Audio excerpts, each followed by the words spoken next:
Alors, déjà, bonsoir à tout le monde. On est déjà directement dans la question. C'est bon, j'aime ça, j'apprécie. D'abord, je vais faire Baruch Ata Adonai Eloheinu melech haolam she'akol yom v'dvaro. Amen. Amen. Amen. Alors, c'est juste, j'allais dire, Tu veux que je te mette le son, c'est- frère? ce n'est pas une obligation. Ce n'est pas une obligation, c'est juste une coutume dans le public plus marocain même, où on répète Atmiah. On parle du Mashiach en fait. On est Tzemach David Avdecha Merat Atmiah. On demande à Kadosh Baruch Hu de faire pousser la racine de la délivrance par rapport à roi David, ma chère qui vient du roi David. Alors, lorsqu'on dit ça, on dit Tatsmiach, on dit fais pousser Hachem. On voit, et qu'il choisit Trakivnu Vetsipenu Kolayom. Parce qu'on l'attend et on espère ta délivrance. Donc, on répète ça, c'est pour mettre encore en relief. Et voilà, pression et mettre en relief surtout qu'on attend non-stop. Et ça fait partie de chaque Ben Israël. Vous savez, les Ben Israël, dans leur ADN, c'est le peuple de l'espoir. Le Ham Israël, depuis le biberon, tu attends quoi? Mashiach. Il a 100 ans, le gars. Tu attends quoi? Mashiach. Il va dans les trains qui amènent au camp et il chante Ani Mamin Behemuna Shelema. Je crois avec une foi parfaite chez Yavo Melech HaMashiach, que le roi Mashiach viendra. Et même s'il il se fait attendre, je l'attendrai. Même s'il prend son temps, j'attendrai. Mais tous les jours. Ça, c'est le Ben Israël. Tous les jours, tous les jours. Il y a une Mara qui raconte, je crois que c'est avec Eliyahu Hanavi. Un homme, il a demandé, je ne sais plus c'était qui est le Rav. Il a dit à Eliyahu Hanavi, quand est-ce qu'il arrive Mashiach? Il lui a dit Ayom. Ayom, ça veut dire today. Il est parti voir sa femme, il dit prépare-toi, prépare tes affaires, prépare ton. Bon, et il n'est pas venu. À partir du lendemain, il a vu Eliyahu Hanavi, il lui a dit dis-moi, c'est quoi ça? Il a dit tu ne m'as pas laissé terminer, tu es parti courir, tu as couru. Laisse-moi terminer le verset Ayom, Imbekolo, Tishmaou. Aujourd'hui, si vous entendrez dans sa voix, la voix d'Akadash Baruch c'est un verset. C'est-à-dire que tous les jours, le Mashiach peut venir, mais on sent, on sent. Quand combien de rabbinim parlent, déjà à l'époque de la Shoah, ils se présentaient Mashiach. Mais alors maintenant, vous savez que on dit que le livre de Devarim, chaque paracha correspond à une. C'est le dernier livre de la Torah, correspond à un siècle, au dernier, millénaire. Au dernier millénaire, chaque paracha correspond à un siècle. Et je pense que déjà, à l'époque du Gaon de Vilna, il disait qu'on était dans la paracha de Nitzavim. Nitzavim, il y a des choses assez dures.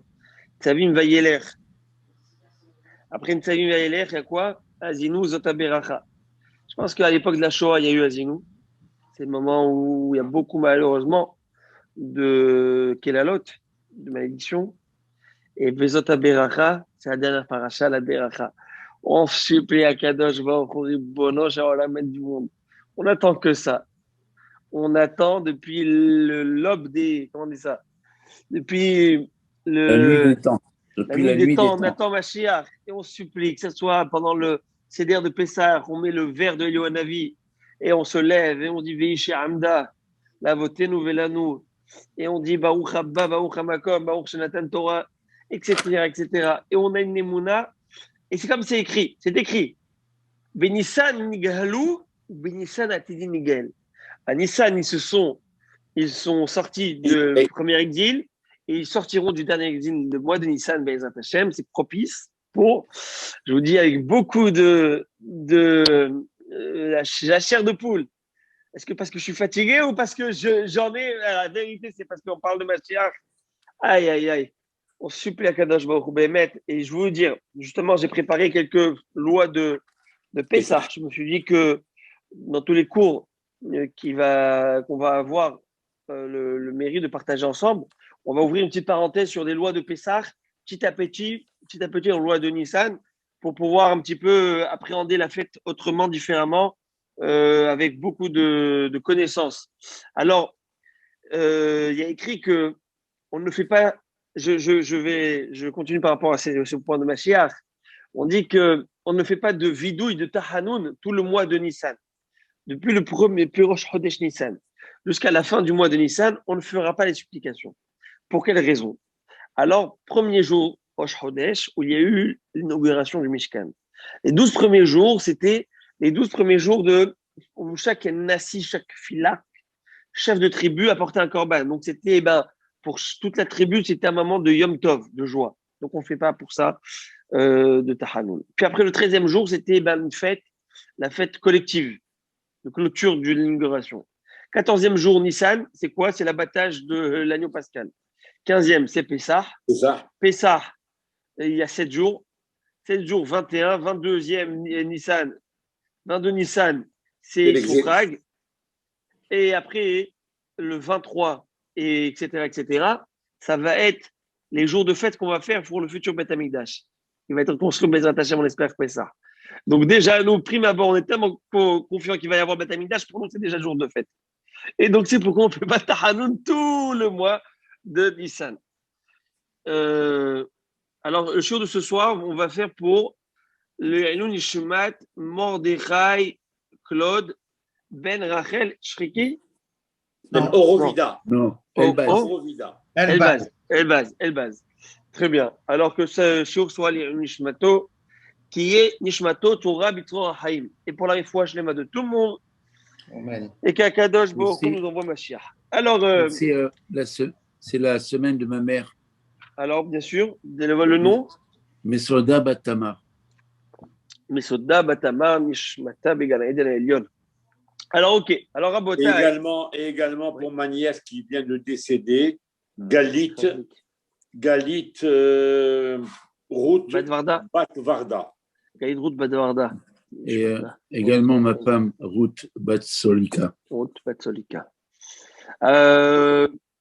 Votre nièce est décédée due à une Covid. Covid. Aïe. Ou en Israël. Hachem donne. En Israël, oui. En passant, je me suis inscrit pour le vaccin. Je me suis vacciné demain après-midi. Ah, moi, oui, j'y vais mercredi. Oui. Moi, je suis là mercredi aussi. Bravo, vous avez du On piston. s'est inscrit tout de suite. Pour demain. Ouais. Vous avez du piston? Non. Non, il faut le faire assez vite. Mazal Tov Zin. Mais j'encourage tout le monde à le faire. Absolument. Il faut juste qu'il l'offre. Moi, j'attends aussi qu'il me l'offre. Il faut appeler. C'est Il y a un âge. Il y a un âge. Non, il y a un âge.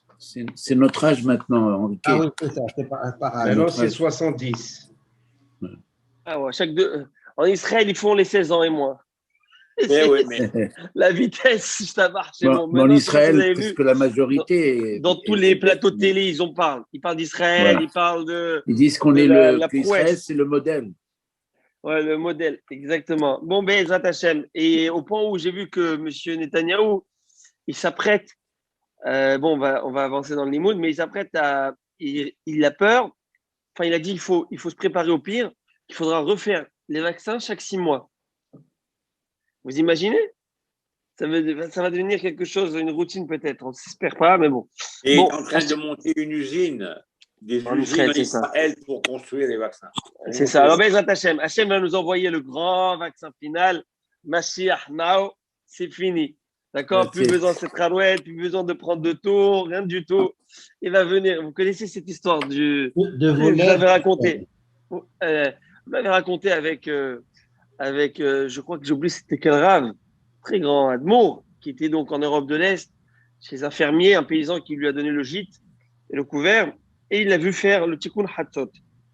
Cette prière, on se recueille sur le Beth Amikdash, on est assis à même le sol, sur le seuil de la porte, sur le seuil de la maison, sur le seuil de la porte de la maison, et on prie, il le voit pleurer, il dit pourquoi vous pleurez? Il dit je pleure pour ce temple, le Beth Amikdash, qui a été détruit, ça fait plus de 2000 ans, et on prie qu'Hachem nous envoie Mashiach, nous amène en Israël, etc., etc.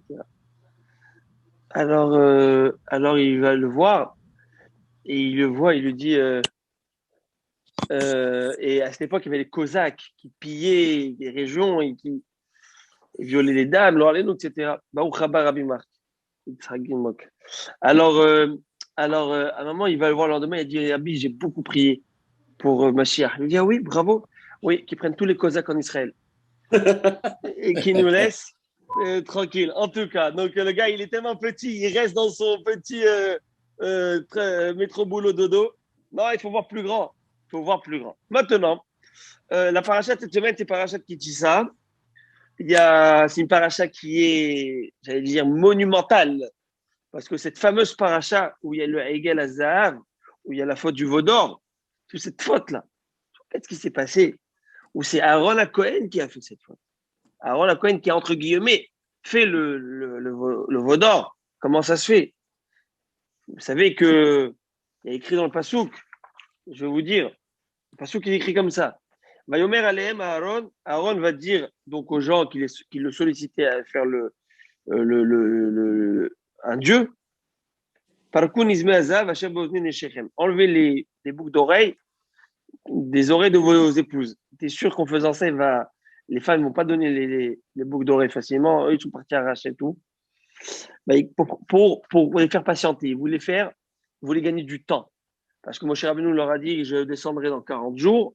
Eux, ils ont compté depuis le moment où il a quitté le sol et pour aller au ciel, alors qu'il fallait compter une journée après. Il fallait compter une journée d'après. Parce qu'une journée chez nous, c'est la nuit et la journée. Donc la journée dont il parlait, dont il a quitté la terre, il est parti au ciel, c'était pas à compter cela. Et donc, on parle de 6 heures, qui Bochesh Moshe Lavo, Aredet, Bochesh, disent Bechesh, 6 heures. 6 heures de différence. Pour ça, ils ont fait tout un remue-ménage. Et que s'est-il passé?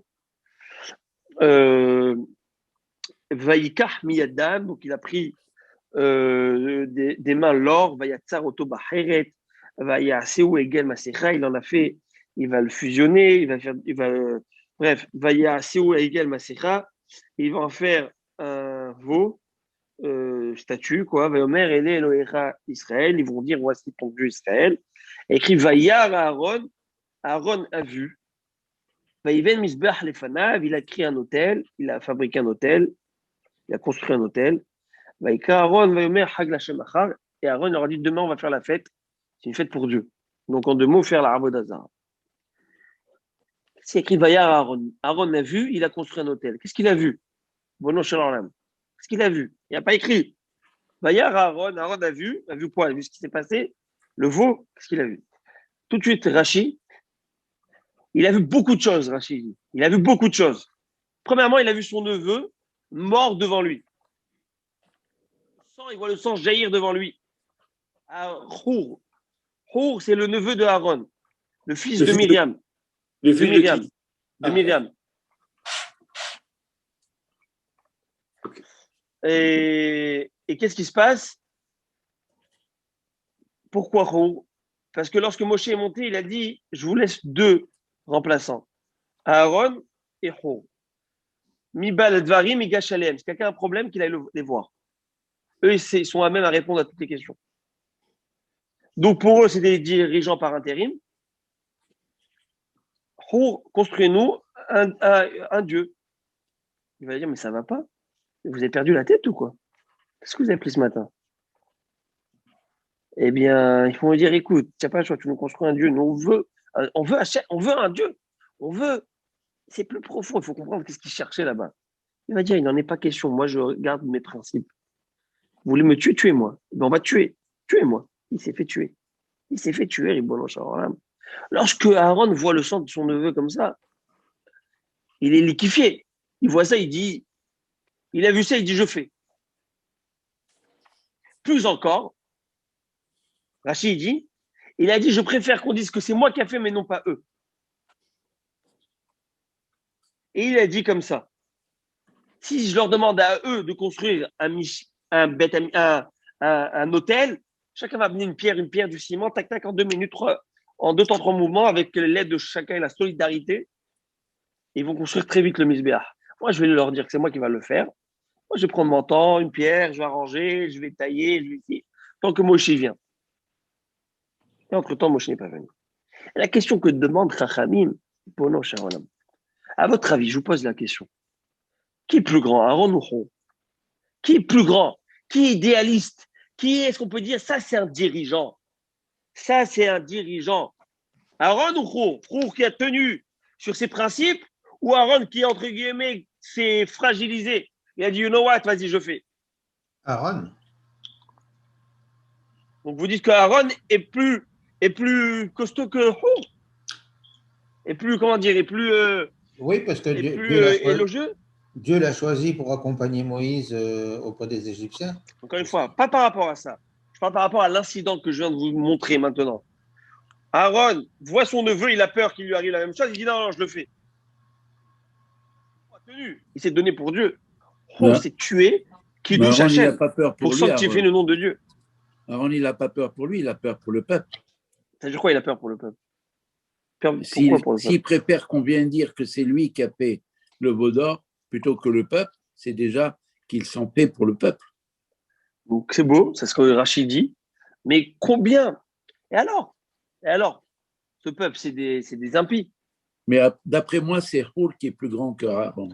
Eh ben non, ça va être Aaron. Et on va voir et on va comprendre pourquoi. Malgré tout. On va voir Aaron. Pas qu'il est plus grand. C'est pas ça l'idée. Ce que je veux dire, c'est pas qu'il est plus grand que Hur. Ce que je veux dire, c'est que on s'attendait de Aaron au moins la même réaction. Pour ne pas faire de la Avodah-Zarah, de l'idolâtrie. C'est la pire des choses. Prenez le plus bas des ministres. Quand je dis le plus bas, c'est-à-dire l'homme qui est arrivé au plus profond, bassesse. Tu lui dis, fais de la Avodah-Zarah, prends une croix et commence à embrasser. Il va te dire, tu es fou, quoi. Il va te dire, et là, et là, Aaron, il te fait un misbéach. Aaron, il te fait, parce qu'il a peur qu'on le tue. Et bien, mec,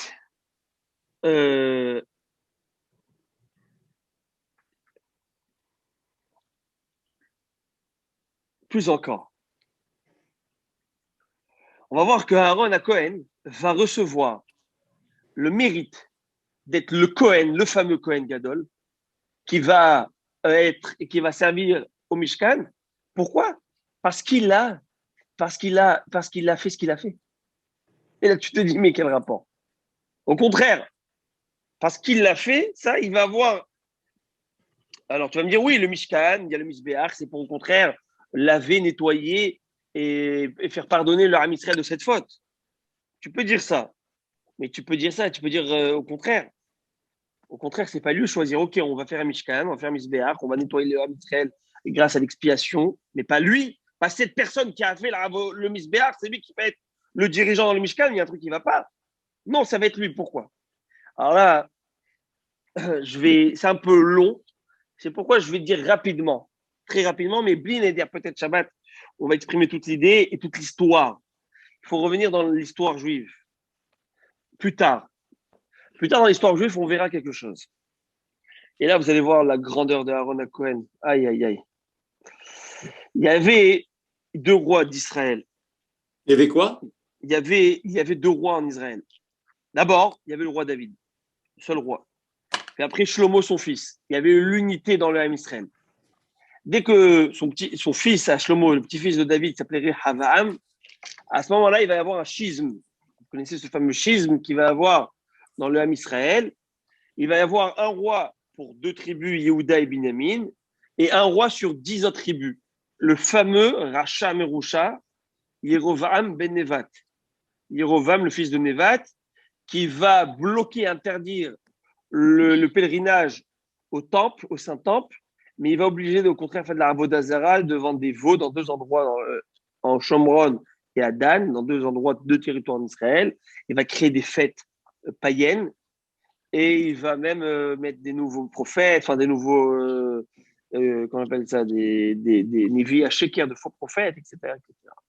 C'était un rachat au point où, si on veut un des symboles de celui qui n'a pas le Olam Haba, c'est lui.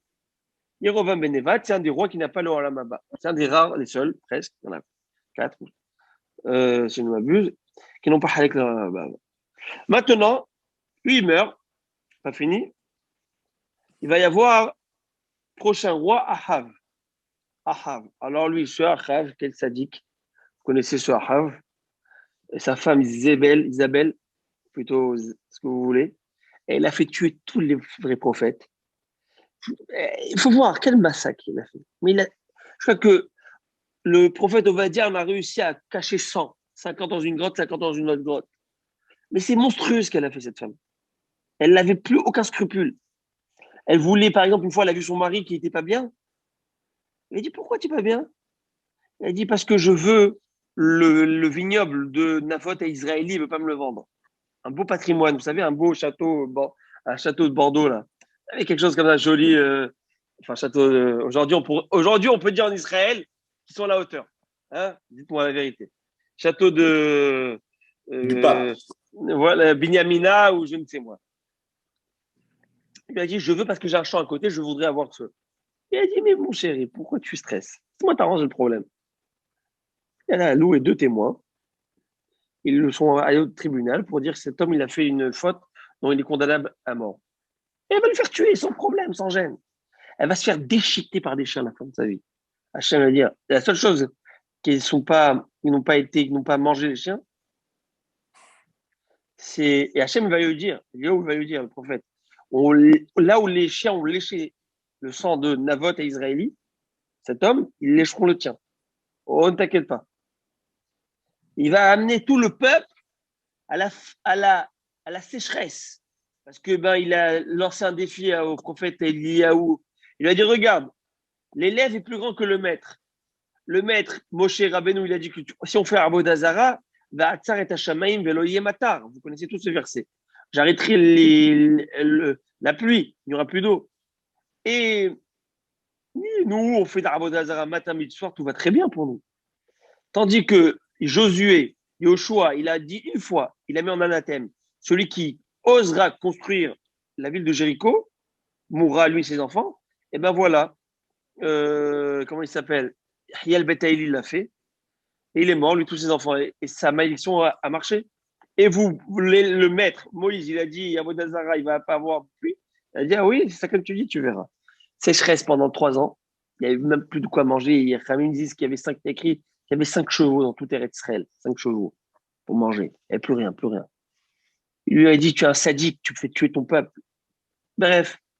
En tout cas, et vous savez pourquoi les chiens ont déchiqueté tout son corps à part les mains? Regardez, Hachem, une parenthèse, même si il fait payer le prix à une personne qui doit payer le prix, mais comme Isabelle avait une minag intéressant de sortir à la rencontre sur son perron, sur son balcon, lorsqu'elle voyait dans la rue Hatan et Kala qui marchait, elle sortait, elle faisait comme ça. Juste parce qu'elle faisait ça pour faire plaisir au Hatan et Kala, ses mains n'ont pas été. Vous imaginez comment en détail près, en tout cas. Et puis après, il y allait avoir Achav est mort. Et qui était le roi? Alors, comme je vous ai dit, le roi des 10 tribus, c'était Ahav. Et de l'autre côté, le roi de Yehuda et de Binyamin était, excusez-moi, j'ai oublié comment s'appelait le roi à cette époque de Yehuda. En tout cas, mais le roi de Yehuda était tellement en bon contact, bonne relation avec le roi d'Israël. Il s'est marié avec sa fille qui s'appelait Atalia. Atalia, c'était la fille donc, du roi des 10 tribus. Et donc, ils ont eu un enfant. Cet enfant s'appelait Ahaziaou. Ahaziaou était le fils de Atalia, qui est la princesse du côté des 10 tribus, et du roi du côté des 2 tribus. Maintenant, vous allez me dire Racine a écrit une pièce de théâtre. Atali. Qui ça Racine, Jean Racine. Il a écrit une pièce qui s'appelle Atali. Bravo. Il y a aussi. Il ramène tout ce qui se passe dans la Bible là-dedans. Bravo. Ouais. Alors, cette Atali Yaou, cette femme, c'est une folle furieuse. On verra ça plus tard. Mais j'ai jamais vu ça de ma vie. Ce qu'elle va faire, elle savait que elle a donné naissance à des enfants. Ces enfants, ça va être donc les prochains rois des 2 tribus. Mais elle voulait faire une réunification. Et grâce à elle, qui était la fille du roi des 10 tribus et la femme du roi des 2 tribus, qui est mort maintenant, Elle voulait réunir. Qu'est-ce qu'elle a fait dès que son fils il est mort, on ne va pas rentrer dans quelle situation il est mort. Ok, on ne va pas rentrer dans quel moment il est mort. Il y a plein de détails. Peut-être Shabbat, on parlera de ça, c'est très intéressant. Elle a dit, attends, si j'ai un petit-fils qui prend ma place, parce que c'est le prochain succès, qui va prendre la succession, il va être roi que de Yehuda. Eh bien, elle va tuer tous ses petits-enfants. Tous ses petits-enfants, elle va les tuer, un après l'autre. Elle va les faire tuer. Vous avez déjà vu une grand-mère comme ça? Ses enfants, petits-enfants, tous. Elle n'a rien laissé. Sauf que, il va y avoir une femme qui s'appelle Yoshava Bata Melech, Yoram Ahot Haziaou. Bref, il y avait un fils qui était à peine nourrisson, qui s'appelait Yoash, le fils de Achazia, son petit-fils à elle. Elle ne va pas réussir à le tuer parce que sa nourrice, qui est la femme du Kohen Gadol de l'époque, qui s'appelle Yehoyada, elle va le cacher. Où ils vont le cacher? Vous savez où Yehoyada va le cacher, ce bébé? Pour qu'il reste une racine de David Ameller. C'était ce bébé, le seul qui restait biologiquement de David Ameller. Ils vont le cacher dans une petite chambre qu'il y a en hauteur dans le Kodesh HaKodashim. Vous savez que dans le Kodesh HaKodashim, il y a une petite chambre en haut pour faire le nettoyage. Bref, on rentrait sur l'Angmara une fois tous les 70 ans là-bas, une fois tous les 7 ans. Bref, personne rentrait dans le Saint des Saints. Le Kohen Gadol rentrait une fois dans l'année. Et s'il avait une mauvaise pensée, Khnet. Alors cet enfant était caché là-bas. Sa nourrice, 7 ans, lui amené à manger par la fenêtre, je ne sais pas comment. Bon, en tout cas, 7 ans. Et après 7 ans, il a sorti. Ils ont fait un coup d'État grâce à Yehoyada. Ils ont tué la grand-mère. Ils ont tout fait sauter. Et il est devenu roi. Il est devenu roi. Jusqu'à l'âge de 47 ans, il était roi. Tout ce que son maître, Yehoyada, vous connaissez tous Yehoyada, le grand Kohen Gadol tzaddik, tout ce qu'il lui disait de faire, il faisait. Donc, il n'y avait pas de souci. C'était un tzaddik à ce moment-là. Dès qu'il est mort, son maître, son mentor, les gens sont venus le voir. Les ministres, ils l'ont détourné. Vous savez comment ils l'ont détourné? Ils vont lui dire, tu sais que toi, tu es un dieu, toi? Tu sais que tu es un dieu? Et moi, je suis un dieu. Ouais, tu es un dieu, toi. Il l'embrasse. Moi, je suis un dieu, pourquoi? Et toi, tu étais 7 ans dans le Kodesh HaKodashim, tu n'es pas mort. Alors que le Hazar Akarev Yumat, un homme qui rentre dedans, il meurt. Un Kohen, même si ce n'est pas le bonjour, il meurt. Toi, c'est sûr que tu es un dieu. Et vous savez, quand tu fais de la flatterie à quelqu'un, au début, il ne croit pas. Après, il y croit très bien. Il dit, c'est vrai, je suis un dieu. Et il a commencé. Jusqu'à qu'il va y avoir le fils de Yehoyada, qui s'appelait Tzidkiyahu. Excusez-moi, Zecharia, le prophète Zacharie. Zecharia, il va devenir prophète. Et il va avoir une prophétie. Et il va aller le voir, il va aller dans les rues de Jérusalem, il va dire, quoi Amar Hashem Elohim, Assi a dit Dieu. Qu'est-ce qu'il a dit? Lama tête. J'ai oublié de vous dire, il faisait de la vodazara. Dès ce moment-là, ils ont commencé à mettre l'idolâtrie à tort et à travers. Ils vont commencer à faire de lui un Dieu, faire de la vodazara. Il va leur dire, pourquoi vous faites une chose pareille? Pourquoi vous avez délaissé, abandonné Hachem? Parce que le roi va entendre cette histoire, il va faire envoyer, il va dire, est-ce que c'est vrai ce qu'il est en train de faire, celui-là? De dire que moi, je ne suis pas Dieu et de aller le tuer. Vous imaginez que ce roi Yoash, n'est-ce pas? Yoash, il entend que Zecharia parle contre lui. C'est qui Zecharia? Zecharia, c'est le fils du Kohen Gadol qui lui a sauvé la vie. Grâce à lui, il est vivant. Il ne va pas se gêner envoyer qu'on l'aille le tuer. Les gens vont commencer à le lapider. Il va être lapidé dans l'esplanade du temple Kippour qui tombe un Shabbat. Tué à ce moment-là. Vous savez ce qui va se passer? Là, c'est la chute. Tout ce que j'ai parlé, c'est pour arriver à ça. Zecharia, il va être lapidé. Et Hachem, à la fin, avant de mourir, il va dire, Yireh Hachem vidrosh, Hachem voit, et tu vas me venger. Vois, moi, je ne peux plus rien faire, mais toi, tu peux faire. Vous savez ce qui va se passer à ce moment-là? Le sang de Zecharia, la Gemara dans Masechet Gittin, plus tard, elle raconte que ce sang faisait qu'être en ébullition. On avait beau nettoyer l'esplanade du sang, rien, le sang ne bougeait pas, il était là perpétuellement en train de. Quand plus tard, Nebuzaradan, qui était le général, l'envoyé de Nabucodonosor, à l'époque du premier temple, l'exception du temple va venir, il va dire c'est quoi ce sang-là? Et lui, c'était quelqu'un qui travaillait à l'époque il connaît, c'est un criminel, comment on appelle ça, le boucher. Vous connaissez le boucher de Lyon. Vous savez, il y a un qui s'appelle le boucher de Lyon, il s'appelle Klaus Barbie, je crois. Barbie. Alors lui, Ouais. hein, Klaus Barbie. Barbie. Alors le boucher de l'époque, c'était lui. On l'appelait Roche Ravatabachim, le maître boucher. Ah, boucher, il faisait la boucherie, la charcuterie, le gars. Boucher, il tuait. Dès qu'il va voir ce sang, il va demander, c'est quoi ce sang? Les gens, ils avaient honte, on parle de 200 ans plus tard. 2 siècles, il est encore là, ce sang. C'est quoi ça? Ils avaient honte de dire que c'est du sang d'un prophète que nous, on a tué. Il a dit, non, ça, c'est des animaux qu'on égorge. Il dit, moi, je connais les animaux, je connais le sang humain. Ne me racontez pas de salade. Il a dit, ben voilà, il leur a raconté l'histoire. On l'a lapidé, il veut jamais se calmer, son sang ne se calme pas. Il a dit, moi, je vais le calmer. Il a commencé à prendre les enfants juifs, il les égorge un après l'autre. Il dit à Zechariah, tu vas te calmer ou je vais en tuer. Il va tuer les Tamid Chachamim. Il va tuer 900 000, 940 000 sur place. Aïe, aïe, aïe. Il va lui dire, écoute-moi bien. Si tu ne te calmes pas, je viens de prendre la crème de la crème du peuple juif. Je les tuer devant toi. Si tu ne te calmes pas, je vais tous les tuer un après l'autre. Il ne va plus en rester un. Et là, il va se calmer le sang. Ça veut dire que Béhémet, il aurait dû tous les tuer. Pourquoi? Parce que comme nous dit le pasouk, un pasouk qu'on va voir, c'est un pasouk que nous dit le prophète Jérémie, qui est ce prophète, il nous dit comme ça, ce pasouk, vous allez être choqués. Il dit comme ça. Re Hashem va'abita lemi onaltako. Jérémie dit à Hachem, à qui tu as fait tout ça? Im tochalna nashim piriam, des femmes, des mamans mangent leurs enfants. C'est quoi des mamans mangent leurs enfants? Des mamans qui, Rachid sur place explique qu'il y avait un homme, il y avait un enfant qui s'appelait Doeg Ben Yosef, et sa mère, à chaque gramme qu'il prenait, elle donnait son poids d'or au Beth Amikdash. Et dès qu'elle n'avait plus quoi manger, elle l'a mangé. Elle l'a mangé.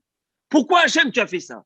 Pourquoi Hachem tu as fait que au Beth Amikdash on est arrivé dans cette situation? Et j'ai la réponse. Imiarek Bemikdash Hachem Kohen Navi, parce qu'on a tué dans le Mikdash, dans le sanctuaire, le Kohen et le Navi d'Hachem. Lorsque tu tues le Oin d'Hachem, le Kohen d'Hachem, il n'y a pas de takana. Il n'y a plus aucune takana. Il n'y a plus aucune possibilité de faire retour en arrière. Ça veut dire, lorsque tu as tué celui qu'Hachem a élu, il n'y a plus. Aaron à Kohen, il sait que si moi, il me touche, Rour, ce n'est pas le Kohen. Mais si moi, il me touche, si moi, il me tue, allez-nous. Le peuple qui est devant moi, ce Ham Israël, n'a plus de pérennité. Plus rien. Il a tout perdu.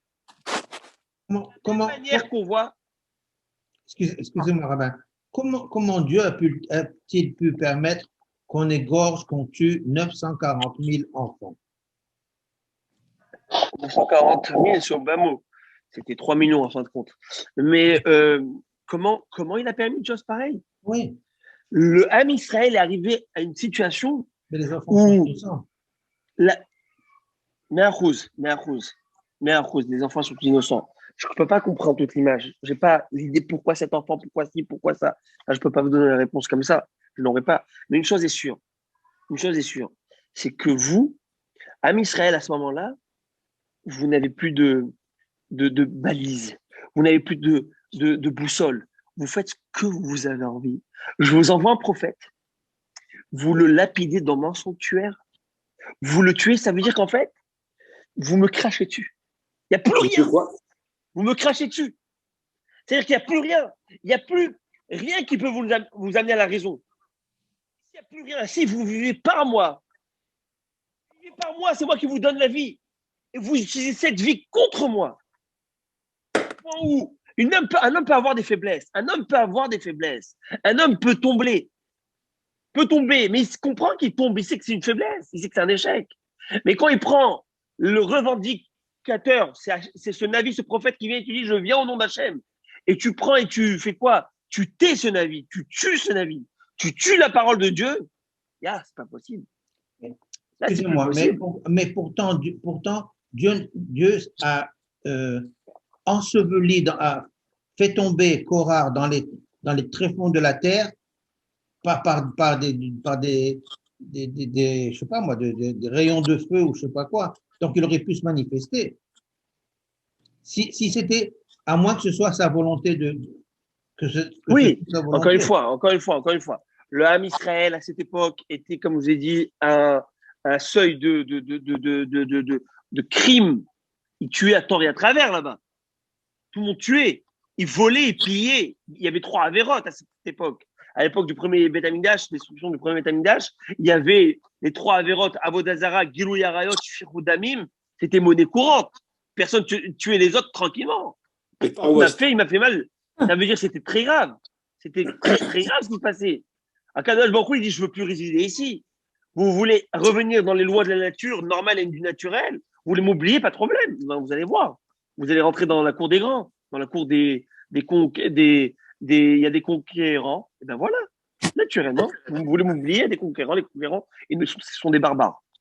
Si vous voulez m'oublier, il n'y a pas de problème. Akadosh Baruch Hu va nous le dire. Voulez-vous m'oublier? Ça veut dire quoi m'oublier? Ça veut dire que vous pensez que vous pouvez faire ce que vous voulez. Et il y a Endin, Vendayan, il n'y a pas de jugement. Il n'y a pas de juge. Pas de problème. Je vais vous le mettre aux lois de la nature. Ben, la loi de la nature, c'est que le lion, il mange le plus faible que lui. Et ben, Nabucodonosor, il est plus fort que vous. Allez-y. Ari Alam Babel. Le lion est venu de Babel. Tout à fait, il n'y a aucun problème. Comme ça qu'on fait, quand on fait les keynotes de, vous savez, les fameuses lamentations de la série BTV, etc. Mais l'idée, elle est que quoi? L'idée, je vais arriver à un point. C'est ce point, je ne veux pas m'arrêter. Le point, c'est que le meurtre d'un Cohen, c'est une faute qui apparemment, ce qu'on apprend ce soir, comme nous dit le prophète Jérémie, il n'y a pas de retour en arrière. Comme on dit tous les jours, Altigou bimshihai ou binvi'ai, ne touchez pas. Ne touchez pas à ce que j'ai envoyé. Ne touchez pas à ce que j'ai envoyé. Et pourquoi? Et c'est pourquoi plutôt Aaron à Cohen, ça c'est un vrai dirigeant. Il est prêt de perdre son Olam. Là, il va faire de la Vodazara, vous savez, là. Là, ils vont tous faire de la Vodazara. Là, ça va partir en cacahuète. Oh ouais, je suis prêt de perdre mon Olam, être à leur faire toute ma vie. Mais au moins, le peuple est sauvé. Ça, c'est un dirigeant. Ça, c'est un dirigeant. Un dirigeant, c'est pas quelqu'un qui est. On peut être Zahama dirigeant, mais dans le sens où, tant que ça va pas toucher mes enfants, tant que ça va pas toucher Messi, il a tout perdu, là. Au point où il a perdu ses enfants. Nadav et Avihu, ils sont morts. Pourquoi? Parce qu'à cause de ça. Et Lazare et Tamar, ils auraient dû mourir aussi. Mais Moshe a prié, il y en a 2 qui ont été sauvés. Mais tout le monde, c'est-à-dire que là, il s'est vendu au diable. Il s'est tout donné. Il s'est donné pourquoi? Tu perds tes enfants, tu perds ton Olam, tu perds toutes tes convictions, tout ce que tu avais, tout ce que tu as travaillé pour toute ta vie. Pour les autres, ça, c'est un vrai dirigeant. Quoi, vous en connaissez un, vous, aujourd'hui? Attends qu'on parle de lui. Regardez les biens qu'il y a à droite et à gauche. Ah là là, tu vas commencer à voir. Tu penses vraiment qu'il y a un dirigeant qui va se tuer pour son peuple, qui va tuer pour son peuple, qui ne va pas voir son intérêt personnel? Mais où on voit ça? Il n'y a pas. Il n'y a que Aaron à Cohen. Aaron à Cohen. C'est le seul et unique, peut-être Moshe Rabbeinu encore, qui peut avoir ça. Où il a un cœur d'une tendresse et d'amour. Il n'y a pas comme ça. Et ben, Hachem va lui dire, dans Parashat Shemini, lorsqu'il est venu, Kérav el Misbéach, Moshe va dire à Aaron, dans Parashat Shemini, approche-toi du Misbéach, le premier jour où il devait servir. Et il est écrit que lorsqu'il avait vu les pointes du Misbéach, les pointes, vous savez, il y a des pointes sur l'autel, Aaron, il avait honte, il a baissé les yeux, il ne voulait pas s'approcher. Pourquoi? Ça lui rappelait les cornes du veau, là. Il a eu honte. Vous savez ce qu'il va lui dire à Moshe Rabbeinu? L'écart, Nifrarta. C'est pour ça que tu as été choisi. Première explication, tu as été choisi pour pardonner et réparer cette faute. Non. L'explication selon ce que je viens de vous dire, tu as été choisi pour ça. Parce que tu es un homme qui a fait le veau d'or pour le peuple, au point de tout perdre. Eh bien, tu as tout gagné. Eh bien, tu as gagné le sacerdoce. C'est ça que tu as gagné, monsieur. Et ça, c'est inimaginable. Je voulais à tout prix vous le partager, même si on allait mettre une petite parenthèse sur les moods. Mais pour moi, c'était un hidouche exceptionnel, extraordinaire de voir l'amour qu'avait Aaron à Cohen pour le Ham Israël. Sur ce, on reprend la Gemara. Mon rêve à Botaï, nous sommes à la page 22, folio B. C'est Pessah. Très content de vous retrouver. Ah là, ah ouais, si je fais Pessah maintenant, on va se noyer dans le Bli Neder. Et je vais me prendre des coups de Aaron. Alors, Bli Neder, jeudi, on va entamer Pessah, les lois de Pessah, etc. Mais là, on va voir. Alors, je vais faire un petit saut. En fait, c'est un saut, j'ai étudié tout le point, je vais faire oralement, très rapidement, succinctement. Michael, Oui. je voulais juste vous dire que Joe Gabé aussi, il entame demain. Mercredi soir. Pardon, mercredi soir, Pessah aussi. Mais pas dans les halachot. Oh, Sur oui. le texte. Non, Alors, il ça- va entamer la Haggadah. La Haggadah. La Haggadah. Mais il ne parle pas des halachot. Non, Très bien. Alors, on va se compléter. Bezrat Hashem. Alors, on est à la page 22. Nous sommes à la page Kaf Bet. 22, folio B, Kavbet, Hamoud Bet. Alors, vous souvenez-vous qu'on avait parlé de cette personne qui avait eu ce qu'on appelle, qui a eu Toumat Keri, qui a eu une impureté due à une émission séminale. Cette personne, Ezra, son frère, avait fait une institution que cette personne ne peut pas étudier la Torah ou réciter toute chose qui est d'ordre biblique ou toraïque, parce que ça provient d'une certaine frivolité, etc., etc. Plus tard, la Gemara, elle va dire que Rabbi Yehuda ben Betera dit, il dit, je ne tiens pas cette institution parce que les paroles de Torah sont comme du feu. C'est un pasouk.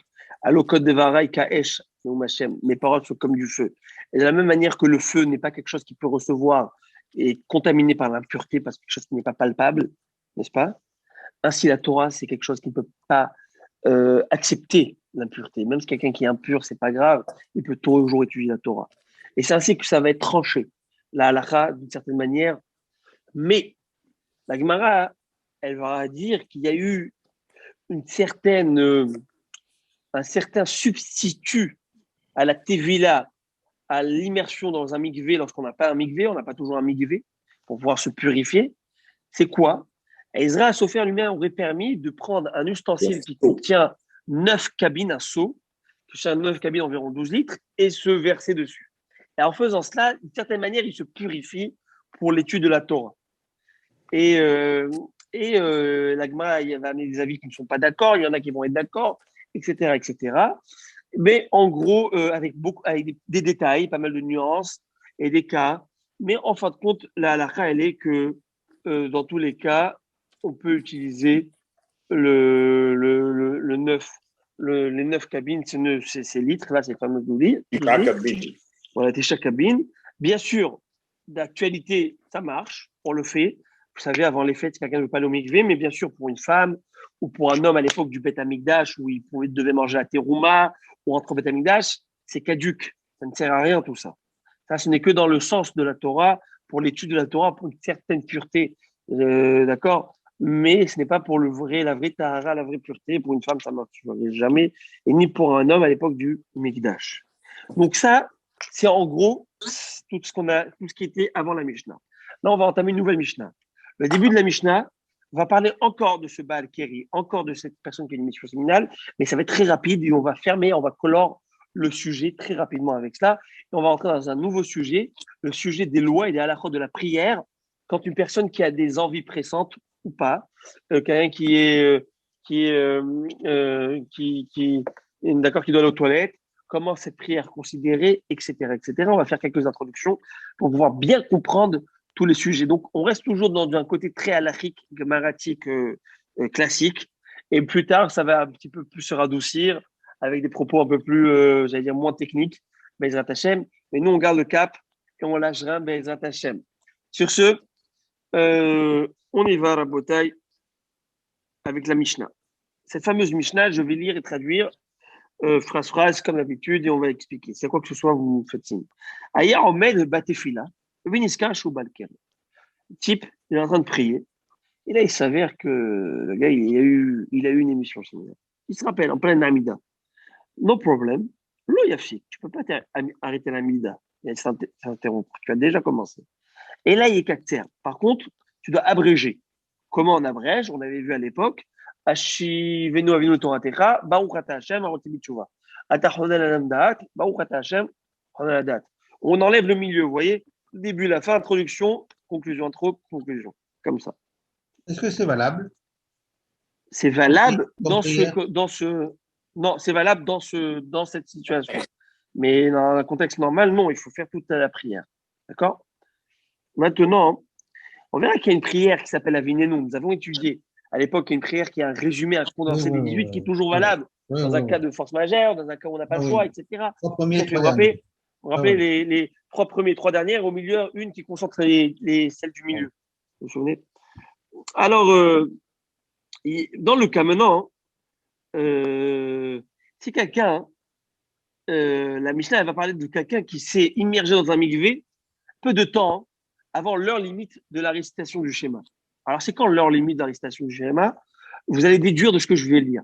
Vous allez déduire de ce que je vais lire et ça va vous ramener quelques dapim en arrière, quelques pages en arrière, ce que nous avions déjà étudié auparavant. Je vais voir si vous vous souvenez, ok? Allez, Yara Lidbol, Im Yachol, la Halot, ou les Kassot, Velikot, Achelote, Anetahama. S'il peut monter du mikvé, se couvrir avec son peignoir et réciter le schéma avant le lever du soleil, il y a aller vite cassé. Alors qu'il sort du mikvé, qui se couvre avec sa sortie de bain, veikra et qui fasse le schéma. Mais s'il ne peut pas faire tout ça avant le lever du soleil, tant qu'il va monter, etc., et casser ben maïm veikra, il doit se couvrir avec l'eau pour réciter le schéma. Bon, on va voir c'est quoi se couvrir avec l'eau. Vélo cassé, l'eau bemaïm araïm. Cependant, il n'est pas autorisé de se couvrir avec de l'eau, ça s'appelle de l'eau croupie, de l'eau sale, de l'eau qui est mélangée. Vélo bemé amishra, est né avec de l'eau avec laquelle on avait trempé du lin. Ati ati le toramaïm, et jusqu'à qu'il mette encore de l'eau. On verra ce que ça veut dire. Et encore une autre phrase qui apparemment, tout ça c'est un mélange, mais la Gemara a tout expliqué. Mais kamayachik minato, et de quelle distance on doit s'éloigner lorsqu'on va prier d'une tsoa, d'un excrément. Arba amot, 4 amot. Donc, de quoi on parle ici? Donc, de quoi on parle? L'idée, elle est comme ça. Une personne qui est dans un mikvé. À l'époque, les mikvés, c'est pas comme aujourd'hui, d'accord? Carrelé, c'était dans la rue ou dans un truc. Ce sont des bassins avec parfois de l'eau boueuse. Parfois, il y avait même de l'eau qui était sale, qui était presque comme des égouts comme ça. Des égouts, oui. Voilà. Et il y avait même de l'eau où on avait trempé du lin pour le brosser après et en faire des fibres. Et cette eau était nauséabonde, mauvaise odeur. En tout cas, mais avant de rentrer dans ce cas, personne il veut rentrer, il est dans le mikvé, il dit même tant que je sors, je me sèche, etc. Le soleil va se lever, je ne pourrai plus faire le schéma. Alors, qu'est-ce qu'on te dit? On te dit reste dans l'eau et fais le schéma avec ta kippa, mais il faut troubler un peu l'eau. Troubler un peu avec tes pieds, tu troubles. Pourquoi? Pour pas qu'on puisse voir ta nudité. Il ne faut pas que l'eau soit complètement transparente. Parce que le cœur ne peut pas voir la nudité en faisant le schéma. On va l'apprendre ça plus tard. Maintenant, pourquoi je parle de ça? C'est que on voit que le lever du soleil, c'est le moment fatidique, c'est le moment limite. Mais est-ce que c'était comme ça que nous avions vu? Est-ce que nous, on fait le schéma au lever du soleil? Non. Ça, c'était l'avis de Rabbi Eliezer. Mais Rabbi Yoshua, il n'était pas d'accord. Il a dit l'homme peut lire jusqu'au 3e heure de la journée. 3 heures. 3e heure, bravo. Alors ça, c'est où on peut dire que ça suit l'avis de Rabbi Eliezer, ou on peut dire que même si ça suit l'avis de Rabbi Yoshua, le Rabbi Yoshua, il avait dit que même ce qu'on peut pousser jusqu'à la 3e heure, mais c'est très très bien, c'était les Vatikines, ceux qui se lèvent au net. C'est très bien de faire ce qu'on appelle se lever au net, avant le lever du soleil, et faire le schéma 2-3 minutes avant le lever du soleil pour entamer la Hamida avec le lever du soleil. Donc même pour lui, c'était Midat Hasidut, une mesure de piété que de faire ça, se lever à ce moment-là. Donc là, Mishnah, elle te dit clairement, une personne qui va rater ce moment-là, qui trouble un peu les eaux et qui fasse le schéma dedans. Par contre, si l'eau est nauséabonde et comment on dit, puante, eh ben, Nauséabonde. voilà, on ne pourra pas faire le schéma et les prières dedans. Puis après, il y a écrit, tu ne pourras pas faire jusqu'à que tu vas mettre de l'eau dedans. Quelle eau tu parles dedans? Tout de suite, Rachid dit comme no stress. Le Rachid te dit ne stresse pas, ne t'inquiète pas. La Gemara va expliquer plus tard, mais je te donne déjà une petite bribe. Laquelle? C'est qu'il manque un morceau. Là, on a ouvert un nouveau chapitre. Quel chapitre? Le chapitre de tout ce qui est urine, excrément. Il y a écrit dans la Torah, la Torah nous dit que tu ne peux pas, Vayam Hanecha Kadosh, ton camp, ton machané, ton campement doit être pur, doit être sain. Et d'ici, on apprend aussi que tu ne peux pas prier dans un endroit où il y a une mauvaise odeur, où il y a des excréments. Ça sourd. Ça sourd. Ne le fais pas. On ne t'a pas demandé de le faire à côté. Si tu n'as pas le choix, tu ne le fais pas. Et il faut combien il faut se distancer, on verra plus tard. 4 amotes, 2 mètres. Mais comment, on verra. Maintenant, à l'époque, il n'y avait pas de toilettes comme aujourd'hui. Il y avait des pots de chambre pour uriner. Et pour les excréments, il fallait sortir complètement dehors. Il y avait des latrines ou dans le sol, là-bas, il y avait des.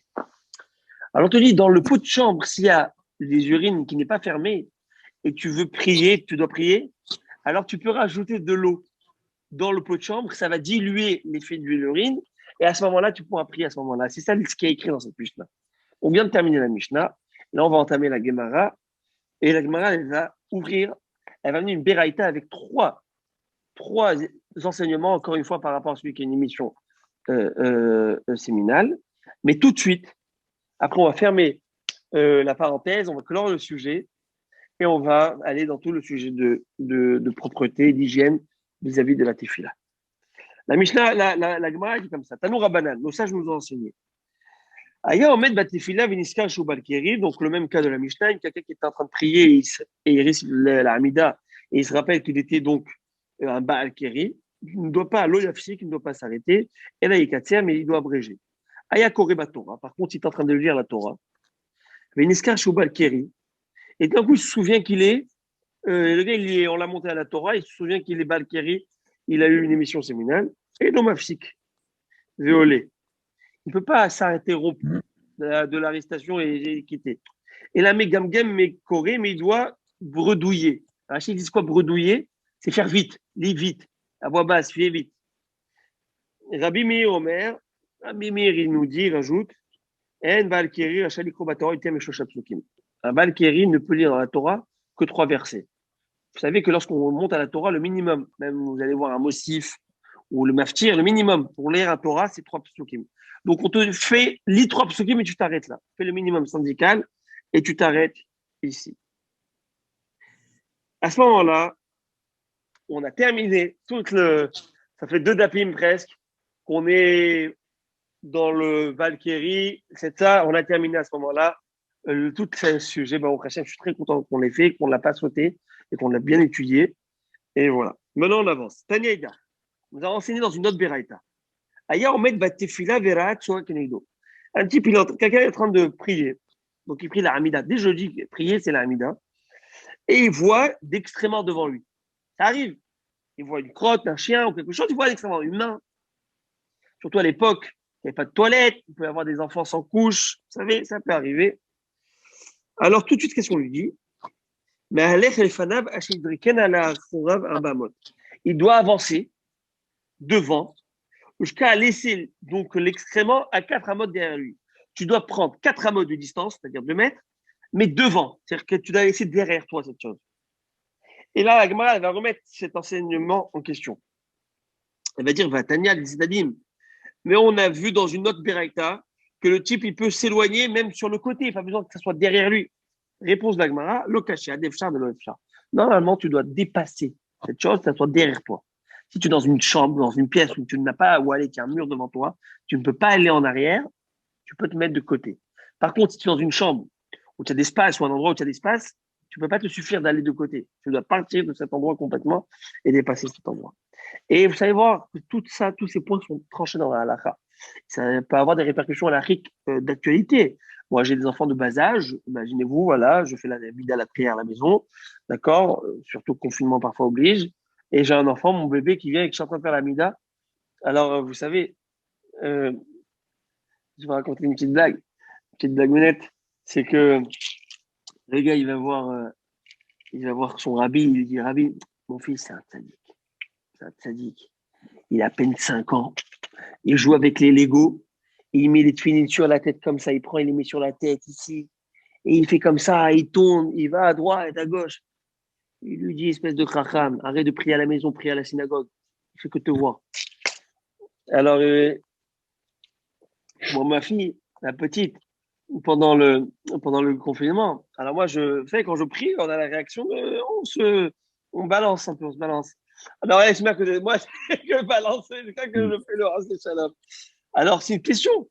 Elle a la couche pleine. Si elle a la couche pleine, s'il y a une odeur, s'il n'y a pas d'odeur, c'est une question anarchique.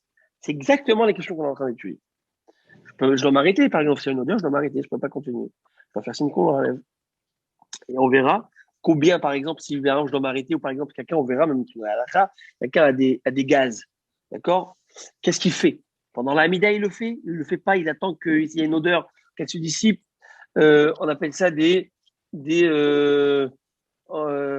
flatulences en français. Des flatulences. Ouais. Flatulences, pour être plus poli.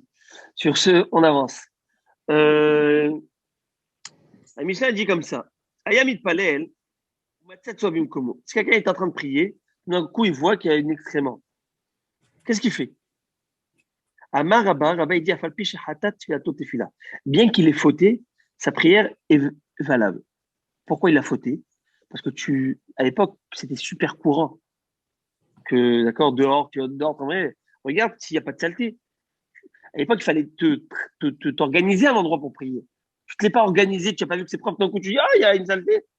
Ben, tiens, tu es un fauteur dans ce sens. Tu as négligé. Alors là, Rava, son élève, il dit à Rabba, quoi? Il a fauté, ça marche. Pourtant, il y a un passage qui nous dit dans les proverbes Michelet que l'offrande des Réchaïm, des scélérats, est une abomination. Ça veut dire en deux mots, le gars, il fait pas attention, il prie, il s'en fouche. Je crois que il prie par acquis de conscience. Il veut faire la prière parce qu'il fait la prière. Il fait même pas attention à ce qu'il prie. C'est ce que ça marche, ça. Alors tout de suite, Rava, il va corriger ça. Il va dire non, puisqu'il a fauté, comme il a fauté de cette manière, où il a négligé, eh ben, c'est considéré comme une mauvaise prière et une abomination. Alors quoi? Il fait une nouvelle prière, il ne fait pas une nouvelle prière. Tout de suite, Tosafot nous dit deux avis. Premier avis, il ne peut plus faire. Par exemple, c'était Shacharit. Son Shacharit ne compte pas, il ne peut plus refaire un deuxième. Ça s'appelle en hébreu, mais on va le vase cassé, tu ne peux plus l'arranger. Ça veut dire c'est fini. Ou, selon Ri, deuxième commentaire des décisionnaires de l'époque médiévale, non, il peut, celle-là c'est abominable, mais la seconde prière, il peut la mettre, il peut faire une nouvelle de côté avec un espace bien propre. Et on verra comment ça va être tranché, tout ça. Tanou Rabbanan, nos sages nous ont enseigné. Aya Omed Bate Bitfila, un type qui est en train de faire la tefila. Et qu'est-ce qui s'est passé? Et c'est très intéressant. Umaim Shotetim al-Birkav. Et tout d'un coup, il a l'urine qui coulait sur ses genoux. On appelle ça en français, j'ai cherché, incontinent. Incontinent. Vous êtes trop fort, il faut que je vous appelle avant. Non, ce sont c'est pas chez les jeunes, ça arrive chez les jeunes. Ouais, voilà. Ouais. Je pense que c'est avec la prostate. Problème de vessie. Ah, vessie. Je crois que même ça peut arriver même chez les dames après les accouchements. Oui. Ils appellent ça je sais pas, le périnée peut-être, je sais pas. En tout cas, Tachles.